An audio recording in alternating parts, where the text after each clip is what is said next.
তৃণমূলের মধ্যে যে যত তেল দেবে তেলাতেলি করবে তার তো একটু পদটা বেশি থাকবে। তো এটাই মনে হয় আরো বলা ভালো ছিল নির্মল মাঝির, যে উনি সারদা মার অন্য একটা রূপ হয়ে এসেছে। যে রাজনীতির মধ্যে আমি ধর্ম টানবো, ফুরফুরা শরীফ টানবো, মুসলিম টানবো, তাহলে কিন্তু আমার ভোট বাক্সটা ভালোই হবে। সারদা মার ছবি দিয়েছে বা রামকৃষ্ণ দেবের ছবি দিয়েছে, এটা শুরু করেছে আর কি। এটা অদ্ভুত ধরনের কথা, যার স্টাইল, যিনি বিমানে যাতায়াত করেন, আইফোন হাতে, হ্যাঁ, সেই স্মার্ট ওয়াচ, তিনি সারদা মায়ের, বাংলার মা, তিনি সারদা মা, তিনি পবিত্র মা, পবিত্র রক্ষা করেছেন সবসময়। সেই সারদা মায়ের কে কে এইরকম ভাবে কিভাবে নিজের সঙ্গে তুলনা করে, আমি তো ভাবতেই পাচ্ছি না। দরকার নেই লেখার, মানুষ বুঝে যাবে ইনি অত্যধিক বেশি শিক্ষিতা। তখন জিজ্ঞেস করবে আপনার ডিগ্রিটা কি, তাই না? জিজ্ঞেস করবে। এবারে এই যে ক্যালকাটা ইউনিভার্সিটি বা এই যারা ডিগ্রি দিয়েছেন, দেখুন দিতে তো হবে, স্বাভাবিক ব্যাপার, তবে তো কিছু পাওয়া যাবে। ধর্ম নিয়ে রাজনীতি করলে আমার মোটামুটি ভাবে এইভাবে আমি চালিয়ে দেবো, তাহলে উনি সারা বিশ্বে ঘুরে ঘুরে বেড়ান না, অসুবিধার কি আছে? যে রাজনীতি উনি করছেন সেটা যুদ্ধের থেকেও ভয়াবহ। যুদ্ধে মানুষ একবার মরে যায়, হ্যাঁ, আর উনি যে ধর্মের রাজনীতি করছেন তাতে হচ্ছে মানুষ বারবার মরে যাচ্ছে। একদিকে একই হোর্ডিং এর শ্রীরামকৃষ্ণের সঙ্গে মমতা বন্দ্যোপাধ্যায়ের ছবি, অপরদিকে দেখা যাচ্ছে সারদা মায়ের মৃত্যুর সময়টা, মমতা বন্দ্যোপাধ্যায়ের জন্মের সময়টা মিলিয়ে দিয়ে নির্মল মাঝি বলছেন সারদা মাই হচ্ছে মমতা বন্দ্যোপাধ্যায়। আমার সঙ্গে রয়েছেন বিশিষ্ট শিক্ষক কামাল হোসেন, কথা বলবো স্যারের সাথে। স্যার, কিভাবে দেখছেন? আসলে ওই যে নির্মল মাঝি যেটা বলছেন না, তৃণমূলের মধ্যে যে যত তেল দেবে তেলাতেলি করবে তার তো একটু পদটা বেশি থাকবে। তো এটাই মনে হয় আরো বলা ভালো ছিল নির্মল মাঝির, যে উনি সারদা মার অন্য একটা রূপ হয়ে এসেছে, এটাই বলা উচিত ছিল। আসলে উনি এখন ভেবেছেন যে ওই তো উনি সারদা মা, মানে এইটা বললে কি শুধু মাইলেজটা বেশি পাবে আর কি। এইবারে যারা সংখ্যালঘু কোনো মহিলা বা পুরুষ, সে যদি বলে যে এই মাননীয় মমতা ব্যানার্জি হচ্ছে কে হুর, হুর, মানে ইসলামিক কালচারে হুর, তাহলে তাকে দেখবেন প্রমোশন করিয়ে দেবে আর কি। মানে উনি বেশি হচ্ছে ভাব খেতে পছন্দ করেন, আর সেটা তো সবাই জেনে গেছেন যে ভাব খেতে অ্যাকচুয়ালি কি, যে রাজনীতি থেকে দুর্নীতি যদি দূর না করা যায়, আর রাজনীতি থেকে ধর্ম আর দুর্নীতি এই দুটো যদি দূর না করা যায়, তাহলে সমাজের উন্নয়ন সম্ভব নয়। আর সেটা উনি ভালোভাবে বুঝে গেছেন, যে রাজনীতির মধ্যে আমি ধর্ম টানবো, ফুরফুরা শরীফ টানবো, মুসলিম টানবো, তাহলে কিন্তু আমার ভোট বাক্সটা ভালোই হবে।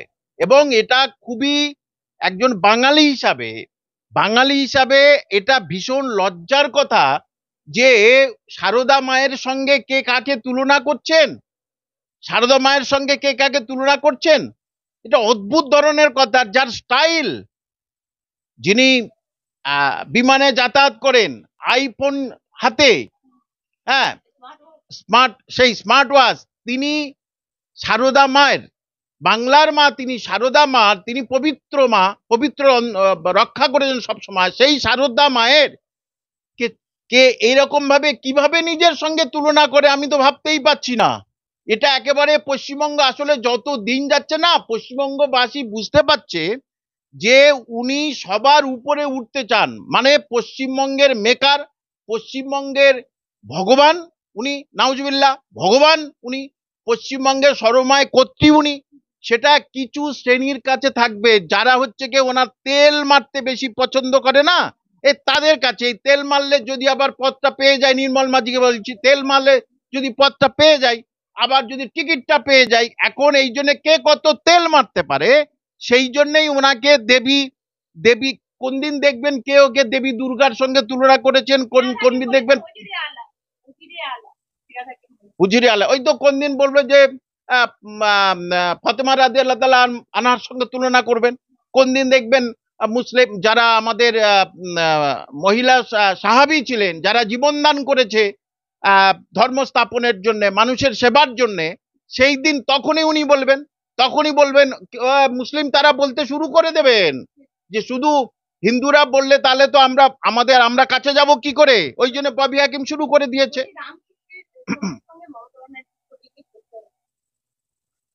মানে এইটাই হচ্ছে কি, আজকে রামকৃষ্ণদেবের ছবি দিয়েছেন, তিনি শ্রী শ্রী ভগবান রামকৃষ্ণদেব, তার ছবি দিয়েছেন। বাঙালি হিসাবে আমি বলছি, আমার ধর্ম যাই পারে হোক গে, তিনি তিনি সারা বিশ্বে সমাদৃত। আমার মনে হয় এইটা ভুল করে উনি হয়তো শিবের ছবি দেওয়ার কথা ছিল, আর কোন দিন হয়তো বলে দেবে যে এই রকম হুজুরে পাক সাল্লাল্লাহু সাল্লামের একটা যা হোক অন্য রকমের একটা যা হোক একটা ধোয়া মূর্তি দিয়ে তার পাশে বলবে আমি হচ্ছে কে স্বপ্নে দেখেছি ওনাকে, আমি নাকি স্বপ্নে দেখেছি। সুতরাং এই সারদা মার ছবি দিয়েছে বা রামকৃষ্ণ দেবের ছবি দিয়েছে, এটা শুরু করেছে আর কি, বুঝলো, এটা শুরু করেছে।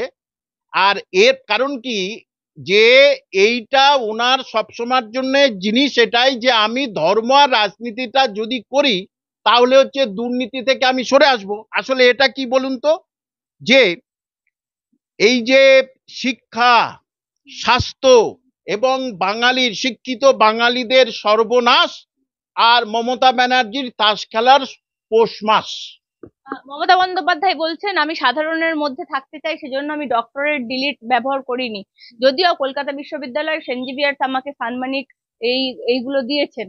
বলছে স্যার আপনি ডক্টরেট কি ব্যবহার করেন না, সাধারণের মধ্যে কি থাকতে পারেন না? আমি জিজ্ঞাসা করছি, সাধারণের মধ্যে থাকতে গেলে কি ডক্টরেট ব্যবহার করা যায় না? দেখুন, আমি বলি যে ডক্টরেট বা যার যার যিনি পিএইচডি কষ্ট করে করেছেন, শ্রম করে ডিলিট যিনি করেছেন, যে ব্যাপার হচ্ছে কি, মানুষ তো জেনে যাবেন, যিনি পদ্মশ্রী পেয়েছেন তার আগে না লিখলেও চলে পদ্মশ্রী, মানুষ জেনে গেছে। সুতরাং যিনি ডক্টরেট হবেন তার কথাবার্তা, আচার ব্যবহার, তার তার হচ্ছে কি মানে শোভন ব্যবহার, সবার প্রতি তার ব্যবহার, এইটার দ্বারা বোঝা যাবে ইনি অত্যধিক বেশি শিক্ষিতা। অর্থাৎ যে যত বেশি শিক্ষিত হয় তিনি তত বেশি রুচিশীলা এবং মার্জিত হয়, কিন্তু সেটা তো ওনার মধ্যে নেই। উনি তো যখন যা খুশি তাই বলে দিচ্ছে, যখন যা খুশি তাই বলে দিয়ে, তাহলে যদি অত্যধিক পিএইচডি সর্বোচ্চ শিক্ষিত ডিগ্রি আর কি দিল্লিটা আছে, সেগুলোতে বোঝা যায় দরকার নেই লেখার, মানুষ বুঝে যাবে ইনি অত্যধিক বেশি শিক্ষিতা, তখন জিজ্ঞেস করবে আপনার ডিগ্রিটা কি, তাই না? জিজ্ঞেস করবে। এবারে এই যে ক্যালকাটা ইউনিভার্সিটি বা এই যারা ডিগ্রি দিয়েছেন, দেখুন দিতে তো হবে, স্বাভাবিক ব্যাপার, তবে তো কিছু পাওয়া যাবে। আমি আপনাকে ডক্টর ডিগ্রি দিয়েছি, সম্মানের সঙ্গে ডক্টর ডিগ্রি দিয়েছি আর কি, এটাই আর কি। আমি বলছি মুখ্যমন্ত্রী বিদেশ যাচ্ছেন অক্সফোর্ডে বক্তৃতা দিতে, এত আপত্তি কিসের? আমি বলছি মুখ্যমন্ত্রী সরাসরি বলে যেতে পারেন যে আমি বিদেশ যাচ্ছি। আমি বলছি এই শিল্প আনবো, শিল্পের জন্য মিটিং, আর কতদিন আমাদের রাজ্যকে এরকম অন্ধকারে রাখবেন উনি, যে রোজ শিল্প আনবো শিল্প আনবো? ফ্রান্স থেকে আবিষ্কার করেছিলেন সৌরভ গাঙ্গুলিকে, তাও সাধারণ মানুষ কিছু বলেনি, এবারেও বলছেন শিল্প আনতে যাচ্ছি। আসলে যে উনি বাইরে যাচ্ছেন উন্নতির জন্য, তাই না? উনি বাইরে যাচ্ছেন শিল্প আনবে, হবে উন্নতি, কিন্তু প্রকৃতপক্ষে রাজ্যের ঢাকতে চায় দুর্নীতি। আর উনি বলছেন আমি বাইরে যাচ্ছি শিল্প আনতে, হবে হবে হচ্ছে কে উন্নতি, কিন্তু প্রকৃতপক্ষে রাজ্যের এই সবকিছু কারাপশনকে ঢাকার জন্য সেই উনি যাচ্ছে, সেটা হচ্ছে দুর্নীতি।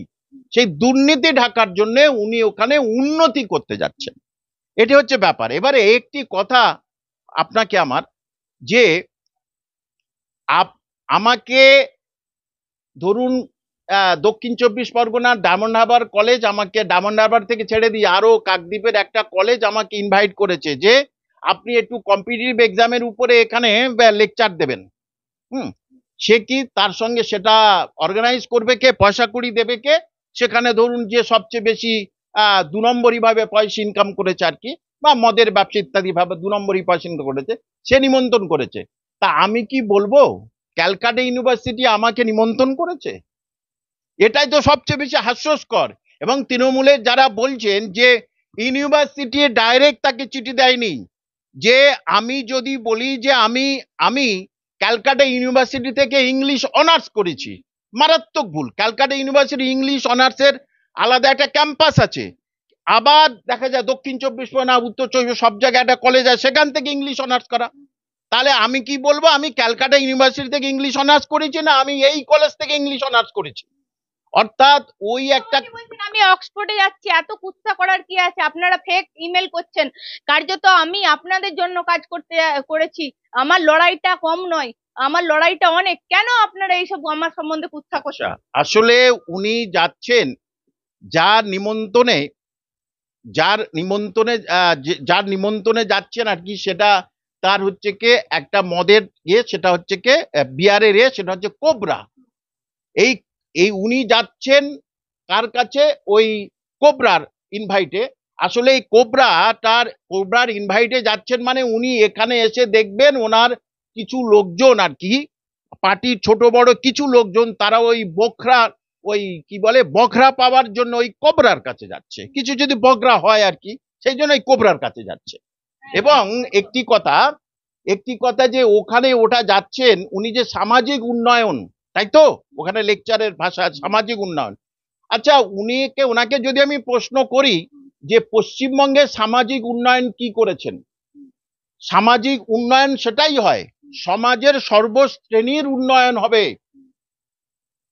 এসসি এসটি ওবিসি সংখ্যালঘু, হাসপাতাল, চিকিৎসা, শিক্ষা দীক্ষা সবার উন্নয়ন হবে, সেটাকে বলে সার্বিক সামাজিক উন্নয়ন।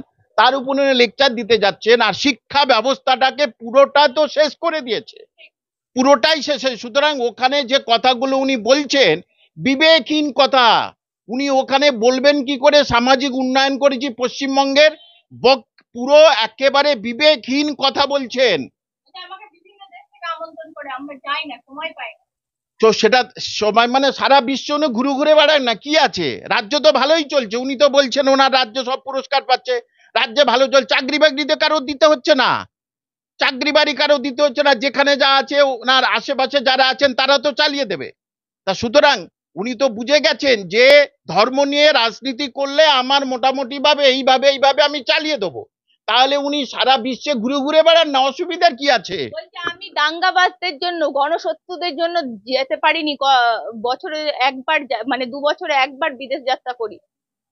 দেখুন, যে কি বলবো, যে এই যে রাজনীতি উনি যেটা করছেন না, সেটা যুদ্ধের থেকেও ভয়াবহ। যে রাজনীতি উনি করছেন সেটা যুদ্ধের থেকেও ভয়াবহ। যুদ্ধে মানুষ একবার মরে যায়, আর উনি যে ধর্মের রাজনীতি করছেন তাতে হচ্ছে মানুষ বারবার মরে যাচ্ছে। কেন বলছি? সংখ্যালঘুরা, আজকের তার কাকা মরল কেন? ভোটের সময়। তার ভাইপো রেডি আছে যে আমি কিন্তু এরপরে তার প্রতিশোধ নেব, সে আবার আরেকজনকে মারলো। অর্থাৎ যুদ্ধ বাঁধলে মানুষ একবারই মরে, কিন্তু উনি যেটা শুরু করেছেন সেটাই মানুষ বারবারই মানুষ মরবে। একদম আমি আপনার এই কথার সাথে একমত হতে পারবো, কিন্তু এই যে সংখ্যালঘু যাদের জন্য আপনি এত কথা বলেন, এত কথা বলছেন, এরা বলছি সেই সংখ্যালঘুরা আপনাকে এখন তৃণমূল, মুসলিম মানে আপনাকে এখন তৃণমূল করতে হবে, তৃণমূল হতে হবে, আপনি আর অন্য কোনো কিছু কথা বলতে পারবেন না। শাসকের বিরুদ্ধে কথা বললেই আপনি বিজেপি হয়ে যাবেন। দেখুন, শাসকের, আমি যে কথাগুলো বলছি সেটাকে শাসকের বিরুদ্ধে নয় তো। আপনি কেন আমার কথা আমি সংখ্যালঘুদের প্রকৃত উন্নয়ন নাকি মমতা বন্দ্যোপাধ্যায় করছে? কোন জায়গাটা উন্নয়ন করেছে আমার সঙ্গে বসতে বলুন। হ্যাঁ, সরাসরি চ্যালেঞ্জ, ওনাকে বসতে বলুন সংখ্যালঘুর কোন জায়গায় উন্নয়ন করেছেন। মানে হিন্দু ভাই বোন তারাও কন্যাশ্রী যুবশ্রী সবাই পেয়েছে, তারা এমএসসি এমএসসি করেছে, চাকরিটা কই? চাকরিটা কই?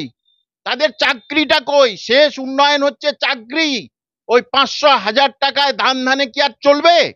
যদিও আমি এটা যারা শুনছেন তাদেরও বলছি, মাননীয় শুভেন্দু বাবু হিন্দুত্ব নিয়ে বলছিলেন, সেটাও আমি সাপোর্ট করি না, একেবারে সাপোর্ট করি না। কারণ কি, যে মানুষকে হত্যা করে ধর্মকে রক্ষা করার চাইতে, মানে মানুষকে হত্যা করে ধর্মকে রক্ষা করার চাইতে ধর্মকে হত্যা করে মানুষকে রক্ষা করাই দরকার। সেটা সমস্ত রাজনৈতিক লিডারদের উচিত, পশ্চিমবঙ্গবাসীর উচিত। সুতরাং এখানে উনি যেটা সংখ্যালঘু সংখ্যালঘু সংখ্যালঘু বলছেন, সংখ্যালঘুরাই মনে করছে তো আমাদের কথা বেশি বলছেন, কিন্তু সংখ্যালঘু ভাই বোন যারা আছে, সংখ্যালঘু অভিভাবক যারা শুনছেন, তাদেরকে আমি করজোড়ে অনুরোধ করছি, একটা কথা আপনাদের জিজ্ঞেস করছি, আপনাদের বাড়িতে তো ছেলে মেয়ে এমএসসি বিএড ডিএলএড করে বসে আছেন, গরিব যারা, আপনারা অনেকে জমি জায়গা বিক্রি করে বিএড ডিএলএড করেছেন, আপনার সন্তানের কি হলো সেইটা জিজ্ঞেস করুন মাননীয় মুখ্যমন্ত্রীর কাছে। যেই ভোট চাইতে যাবে তখনই ওইটাই জিজ্ঞেস করবেন। আমার মেয়ের বয়স শেষ, আমার ছেলের বয়স শেষ, এরা বিএড ডিএলএড করেছে, তাদের জন্য আপনি কি করলেন? ওই যে মমতা বন্দ্যোপাধ্যায় বিজেপিকে আসতে দিচ্ছে না, মমতা বন্দ্যোপাধ্যায় রয়েছে, বিজেপি এলে নাকি দাঙ্গা হয়ে যাবে, মুসলিমদেরকে তাড়িয়ে দেবে, মুসলিমদেরকে থাকতে দেবে না। আমি এটা সমস্ত সংখ্যালঘু ভাই বোনদের তথা সংখ্যালঘু অভিভাবকদের জিজ্ঞেস করছি যে পিছন থেকে চুরি মারছে কে? আপনারা বলুন তো আপনাদের কোথায় উন্নয়ন হয়েছে? রাস্তাঘাট উন্নয়ন উন্নয়ন নয়। আপনাদের সন্তানরা চাকরি পাবে, আপনাদের খাওয়াবে। এই রমজান মাসে কষ্ট করে আপনাদের দিন যাপন যাচ্ছে, ভালো করে খেতে পাচ্ছে না ফলমূল। আজকের যদি আপনার সন্তান চাকরি পেত তাহলে প্রতিদিন আপনার জন্য ফলমূল নিয়ে আসতো, আপনি আরামে খেতেন। যাচ্ছে মমতা বন্দ্যোপাধ্যায় বিদেশে গিয়ে বক্তৃতা রাখবেন, শিল্প আনবেন, শিল্প নিয়ে কথা বলবেন, নাকি মিটিং আছে অনেকগুলো দেশের সাথে, তারা সব কনফারেন্সে থাকবেন, মুখ্যমন্ত্রী বলেছে বিদেশের সবাই থাকবেন। এখন ওখানে যদি কেউ প্রশ্ন করে যে আপনি এখানে বলছেন কিসের কথা?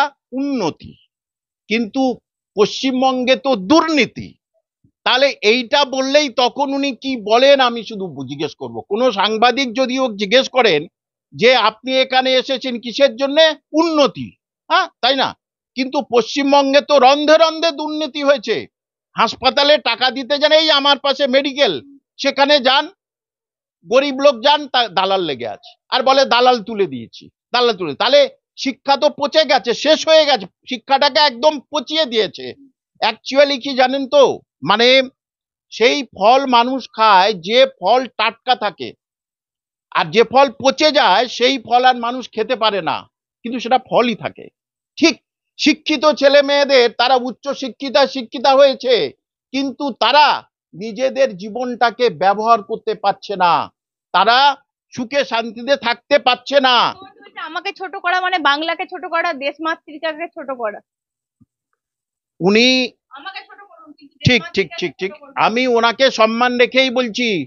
উনি মোদিকে কি ভাষায় বলেন? কোমরে দড়ি বেঁধে। তাই বলে যারা তৃণমূল করেন তারা বলবেন না যে আমি শুধু বিজেপির হয়ে বলি। সত্যিটাই বলছি, উনার এই কথার ভিত্তিতে আমি বলছি। একটা কথা, মোদিজি ওনাকে একটা খারাপ কথা বললেন, শুভেন্দু অধিকারী ওনাকে একটা খারাপ কথা বললেন, আগের সিপিএম খারাপ ছিল, কিন্তু আমি তো ভালো হব, তাই না? আমি তো ভালো হব। তুমি খারাপ ছিলে, কিন্তু আমি তো ভালো হব। আমি তো কাউন্টার গাল দেবো না, আমি তো কাউন্টার তার বলবো না কোমরে দড়ি বেঁধে নিয়ে আসবো। তাহলে সেখানে তার শিষ্টাচারেরটা কি হচ্ছে এটাই আগে বলুক। সুতরাং আগে বাংলার উন্নতি করুন, তারপরে আপনি ভারতের কথা ভাববেন, সারা মানে আমাদের দেশের কথা ভাববেন। আগে বাংলা এবং বাঙালির সমস্ত ঘরে ঘরে শান্তি বিরাজ করুন, এবং দয়া করে সংখ্যালঘুদের আর ভোটের ময়দানে নামিয়ে ওই যুদ্ধ বিগ্রহ করবেন না। একবার যুদ্ধ করে মেরে দিন সবাইকে, কিন্তু এই রাজনীতির নামে বারবার যুদ্ধ করে সবারকে, আত্মীয় স্বজনকে আর শেষ করে দেবেন না।